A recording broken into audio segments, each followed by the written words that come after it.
Planet ఫైనాన్స్లో PGDM course చేస్తే job వచ్చేస్తుందా? అన్న, పీజీడిఎం చేస్తే జాబ్ రాదు, సిఏ చేస్తే జాబ్ రాదు, ఎంబీఏ చేస్తే కూడా జాబ్ రాదు. జాబ్ వచ్చేది ఓన్లీ స్కిల్కి.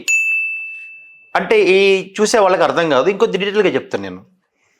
ఇప్పుడు ఒక కంపెనీ డిసైడ్ అయింది, నాకు హెచ్ఎఫ్ రీకాన్ గై కావాలి, H1 రీకాన్సిలేషన్ గై కావాలని డిసైడ్ అయ్యారు.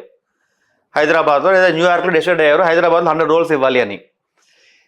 దానికి సిఏ వాడ, ఎంబీఏ వాడ, డిగ్రీ వాడ అడగరు కంపెనీలు. డైరెక్టర్ ఏం డిసైడ్ చేస్తుందంటే, నాకు ఈ 6 పాయింట్ వచ్చినోడు కావాలి. Who knows H1, who knows reconciliation, who knows corporate actions, who knows accounting. ఇది స్కిల్ సెట్ డిసైడ్ అయ్యారు.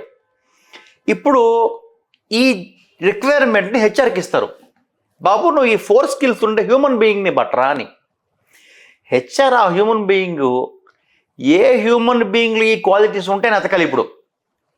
సో హెచ్ఆర్ ఏం చేస్తారంటే, ఎంబీఏ కాలేజెస్కి వెళ్తారు. ర్యాండమ్గా హైదరాబాద్లో బెస్ట్ కాలేజ్ అని కొడతారు, గూగుల్లో వెళ్తారు. అక్కడ ర్యాండమ్గా ఏం జరుగుతుంది, ఆ జేడీ పంపిస్తారు టీపీఓకి, అతను స్టూడెంట్ పంపిస్తాడు. ర్యాండమ్గా స్టూడెంట్ ఇంటర్వ్యూకి వెళ్తాడు, ర్యాండమ్గా ఫెయిల్ అవుతాడు. చలో ఇదేంద్ర బాబు, ఈ కాలేజీలు బాగలేవు అని చెప్పి హెచ్ఆర్ ఇంకో కాలేజీకి వెళ్తారు.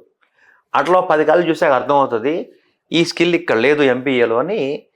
సిఏ ఇంటర్ ట్రై చేద్దాం అనుకుంటారు, సెమీ క్వాలిఫైడ్.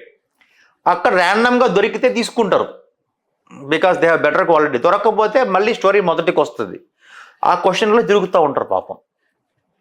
మనమేం చేస్తాం, బాబు ఇప్పుడు నీకు ఈ స్కిల్ కావాలి కదా, మనకి ఈ స్కిల్ ఉండేవాళ్ళు మా దగ్గర ఉన్నారు అంటాను. ఓకే, సో కంపెనీకి జాబ్ ఇచ్చేది సిఏ కాదు, ఎంబీఏ కాదు. ఇప్పుడు ఫైనాన్షియల్ రిపోర్టింగ్ అని జేడీ వస్తే హెచ్ఆర్ లాస్ట్ టైం వెళ్తే సిఏ వాళ్ళని దొరికారు, వాళ్ళు వర్క్ బాగా చేస్తున్నారు, సాటిస్ఫైడ్. నెక్స్ట్ టైం నుంచి ఆ స్కిల్ వస్తే వీడినే తేవాలి అని హెచ్ఆర్ ఫిక్స్ అయిపోయారు. ఫైనాన్షియల్ రిపోర్టింగా సిఏ వాళ్ళని బిలు, హెచ్ఎఫ్ రీకానా ఎంబీఏ బిలు, కార్పొరేట్ యాక్షన్సా ఎంబీఏ బిలు, ట్రెజరీ అనలిస్టా ఎంబీఏ బిలు, ఇట్లా వీళ్ళు ఫిక్స్ అయ్యారు. అర్థమైందా?